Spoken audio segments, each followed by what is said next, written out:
1 November 2005 पूर्वीच्या जाहिरातीनुसार शासन सेवेत 1 नोव्हेंबर 2005 रोजी किंवा त्यानंतर रुजू झालेल्या शासकीय कर्मचाऱ्यांना जुन्या पेन्शन योजनेचा पर्याय देण्याचा निर्णय मंत्रिमंडळ बैठकीत घेण्यात आलाय। त्यानुसार सुमारे 4,500 राज्य कर्मचाऱ्यांना याचा फायदा होणार आहे। मात्र सरसकट कर्मचाऱ्यांना जुनी पेन्शन योजना लागू नसल्याने जुन्या पेन्शन योजनासाठीचा लढा कायम राहणार आहे, अशी माहिती राज्य सरकारी कर्मचारी समन्वय समितीचे जिल्हा निमंत्रक अनिल लवेकर यांनी दिली आहे। फेब्रुवारीच्या अर्थसंकल्पीय अधिवेशनात याबाबत निर्णय न झाल्यास मोठं आंदोलन उभारण्याचा इशाराही त्यांनी दिलाय। 1 नोव्हेंबर 2005 पूर्वीच्या जाहिरातीनुसार शासन सेवेत 1 नोव्हेंबर 2005 रोजी किंवा त्यानंतर रुजू झालेल्या शासकीय कर्मचाऱ्यांना जुनी पेन्शन योजनेचा पर्याय देण्याचा निर्णय मंत्रिमंडळ बैठकीत नुकताच घेण्यात आलाय।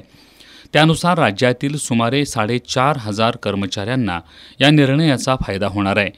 संबंधित राज्य शासकीय अधिकारी किंवा कर्मचारी यांनी जुनी निवृत्ती वेतन आणि आनुषंगिक नियम लागू करण्याचा हा पर्याय शासन निर्णय प्रसिद्ध झाल्यापासून 6 महिन्यांच्या कालावधीत देणं बंधनकारक राहणार आहे।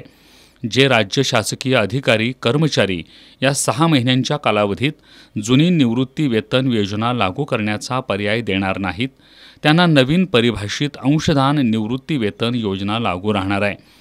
दरम्यान राज्य मंत्रिमंडळाच्या बैठकीत हा निर्णय झाला असला तरी राज्य सरकारी कर्मचारी मध्यवर्ती संघटनेच्या विविध मागण्यांपैकी ही एक मागणी होती। ती राज्य शासनानं मान्य केल्यानं आम्हाला आनंदच असल्याचं राज्य सरकारी कर्मचारी समन्वय समितीचे जिल्हा निमंत्रक अनिल लवेकर यांनी म्हटलंय। आमच्या लढ्यातील ही पहिली मागणी मान्य झाली आहे। मात्र सरसकट 2005 नंतरच्या सरकारी कर्मचाऱ्यांना सरसकट जुनी पेन्शन योजना लागू करण्याची आमची प्रमुख मागणी असल्याचं लवेकर यांनी सांगितलं।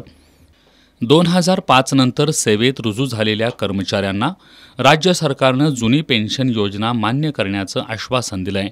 त्यानुसार फेब्रुवारीमध्ये होणाऱ्या अर्थसंकल्पीय अधिवेशनात मागणी मान्य होईल अशी आम्हाला अपेक्षा आहे। मात्र सरकारनं दगाफटका केल्यास मोठं आंदोलन उभारू असा इशारा लवेकर यांनी दिलाय। एक गोष्टी एक विभाग आधी पूर्ण करा, कारण हा तांत्रिक मुद्दा होता आणि विविध कोर्टामध्ये सुद्धा त्याचे निकाल झाले होते की त्यांना जुनी पेन्शन योजना लागू करणं आवश्यक आहे।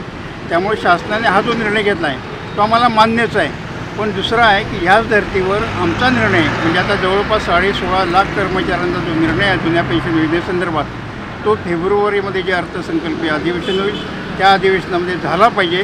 आणि जर झाला नाही किंवा दगाफटका शासनाने केला, त्यांचा शब्द फिरवला, तर आम्हाला फार मोठं आंदोलन छेडावं लागेल।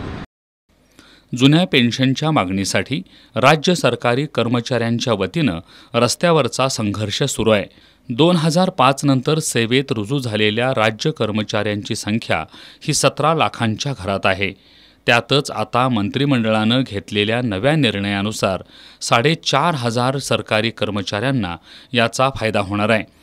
त्यामुळं 17 लाखातून या कर्मचाऱ्यांची संख्या कमी होणार आहे।